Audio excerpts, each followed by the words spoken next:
What if I told you that the most important knowledge in human history is not hidden, not burned, not lost, but rather ignored?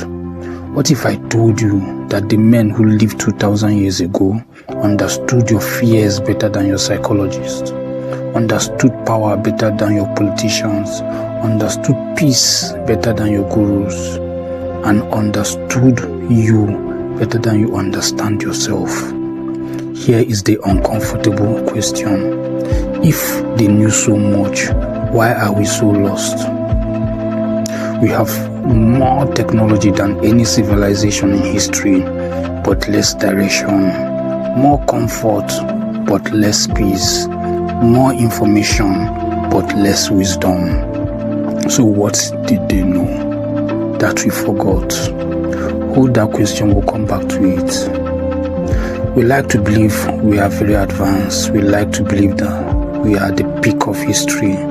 But tell me, why are anxiety and emptiness everywhere? Why are minds restless? Why are souls tired? We conquered distance, but we lost depth. We conquered nature, but we lost ourselves. And here is the strange part. The ancients predicted this. They warned that when man chases pleasure, they become weak. When they worship comfort, they become fragile. When they forget discipline, they lose freedom. But who were these ancients? Emperors who slept on cold floors, philosophers who owed nothing, slaves who were free or freer than kings. Yes, slaves who were freer than kings. How is that possible? We will get there. Marcus Aurelius ruled the greatest empire on earth. He had power, wealth, armies, and glory, and yet he wrote this. You could live life right now. Let that determine what you do and say and think. Why would the most powerful man in the world think about death every day? Because he knew a secret you forgot. The man who remembers death cannot be controlled by life. He knew that fear makes slaves. He knew that desires makes prisoners. He knew that the world does not break men. Men break themselves. Marcus Aurelius was not alone in this. Epictetus was not an emperor. He was a slave, owned, beaten, crippled, and yet he said, it is not what happens to you that matters, it is how you react to it. Now here's the question. How can a slave be free and a king be a prisoner? Because freedom was never about circumstances, it was always about mastery. Mastery of your mind, mastery of your desire, mastery of your reactions. And this is a truth we forgot. If you do not control yourself, somebody else will. The ancients did not try to control the world. They tried to control themselves. They knew something terrifying. The world is chaos and the mind does not have to be. They thought if you chase pleasure, you become weak. If you run from pain, you become small. If you need approval, you become owned. They build not comfort.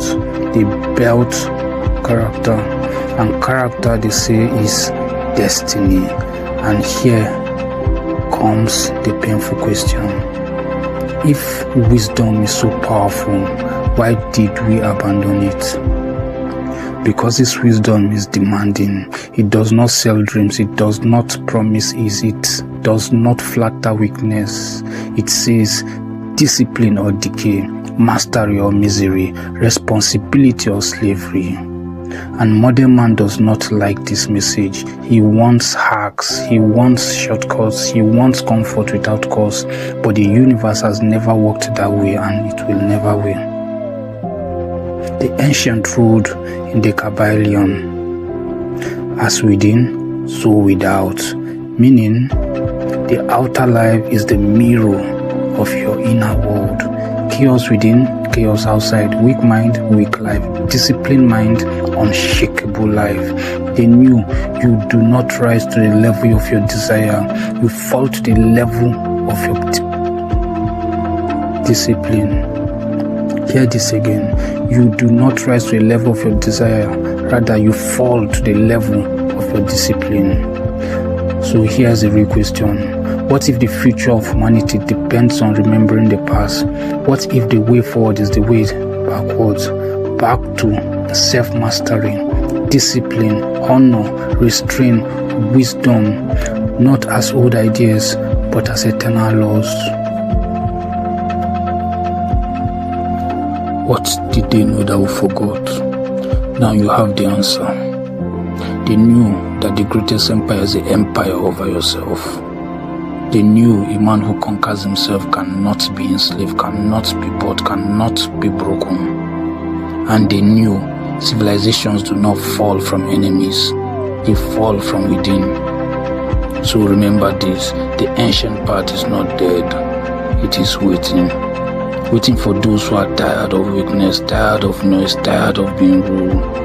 Because raw truth is not new, it is remembered. And this is Raw Truth TV. Be sure to like, subscribe and share to as many people as possible. Let's spread the light, let's spread the truth.